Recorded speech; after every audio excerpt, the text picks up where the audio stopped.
Ako mga ka-good news, talagang grabe ang pambubomba ng Iran sa Israel. Walang humpay, walang tigil hanggang sa ngayon. Ito'y isang live na video na ating nakuha sa nangyayari ngayon sa Israel.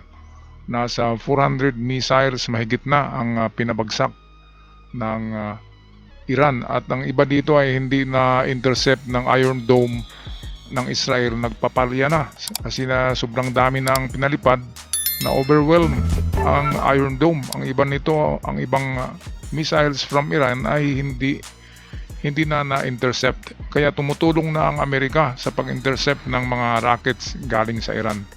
Narito ang ulat. Headline News ating panuurin. Well, the Israel Defense Forces said around 180 missiles were launched towards Israel this evening. Warning sirens sounded right across the country at around 5:30 UK time, and explosions were heard soon after. Now, those missiles were fired across huge swathes of Israel, including towards Tel Aviv and Jerusalem. Well, our correspondent John Donison is there now, and John, you, along with millions of others, had to seek shelter when those sirens sounded. That's right, 4.5 hours ago, us, like millions of Israelis across the country, received a text message warning us to get to the shelters immediately. The sirens rang out. We ran for the safe room here in the BBC Bureau. This is an unprecedented Iranian attack on Israel on this scale, and the consequences could be huge. Grabe oh. Israel was warned it was coming, but this parang was mga Iran's fireflies lang. revenge. Almost 200 ballistic missiles raining in across the country. Grabe oh, ayan oh. Okay, guys, we got to get off the roof. These are Kitang-kita coming down talagang- right next to us here. As people ran for shelter, Talagang bumabagsak yung ibang rocket no, hindi talaga na-intercept ng Iron Dome. Klarong-klaro yung pagsabog. Israel's defense system was at full stretch.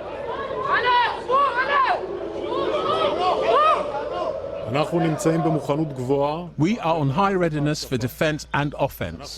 We will protect the citizens of Israel. This attack will have consequences. We have plans to act at a place and a time of our choosing. This restaurant in Tel Aviv took a direct hit. And this was a school in central Israel. Grabe. The US said it helped in shooting down some of the missiles. Its intelligence agencies had alerted Israel to an imminent attack. But America says Iran gave no advance warning. Ito ang mahirap sa Iran kasi kahit nagyera yan, katulad ng World War II, ang Japan bago binomba ang Pearl Harbor ay nagbigay sila ng kunting abiso na bubomba sila. Ganyan sa giyera, merong code of ethics.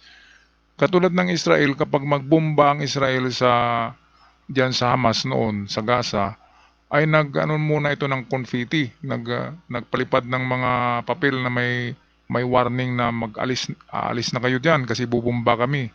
Ganyan dapat ang ginawa ng Iran. Pataksil palihim yung atake nila bawal yan.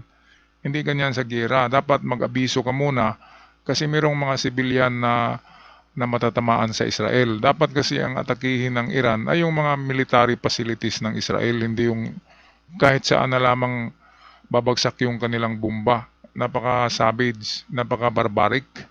Okay, balik tayo sa news. The United States military coordinated closely with the Israeli Defense Forces to help defend Israel against this attack. U.S. naval destroyers joined Israeli air defense units in firing interceptors to shoot down inbound missiles.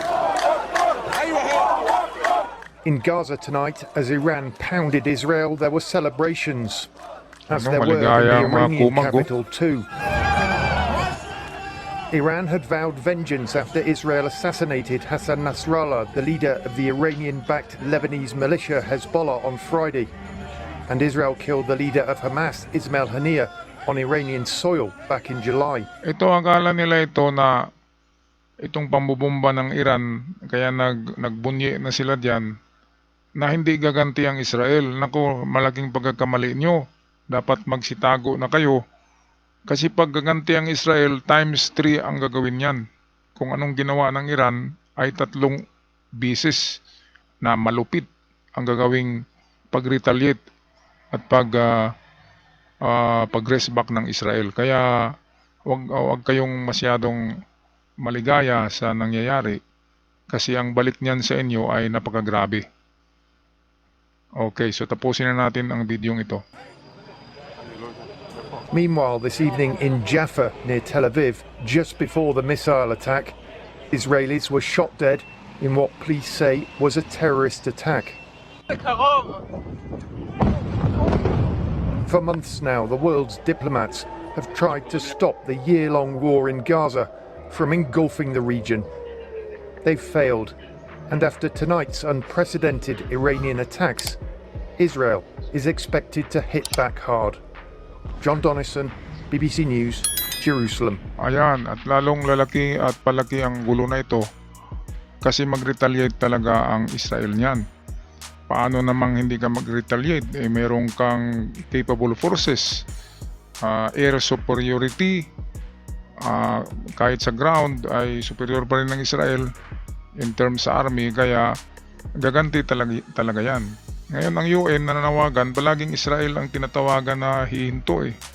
Dapat yung pahintuin yung Iran saka yung mga proxy niya para wala ng gulo. Yung pinapahinto kasi ng UN ay ang Israel na tumigil na sa paghiganti. Ganti ka, siyempre, kasi inatake ka eh. Kung ipagpalagay natin, ikaw ay bubuyog, di ba? Ikaw ay hornets, ikaw ay pugad ng hornet, ng mga killer bees. Kapag sinipa ko yung bahay ng killer bees ng putyukan, kapag sinipa ko, anong gagawin ng mga putyukan, di ba? Di kagatin ako. Ganyan lang yung kasimple. Kaya hindi basta-basta titigil ang Israel kung walang hustisya, di ba? Sila yung inuunahan. Okay, kung nagustuhan yung ating balita ngayon, huwag kalimutan mag-subscribe, mga ka-good news. At hanggang sa muli, ingat kayong lahat dyan sa Israel. At kahit dyan sa Iran, kung mayroong mga Pilipino dyan sa Lebanon, ingat kayong lahat. Ako'y magpaalam na. God bless us all.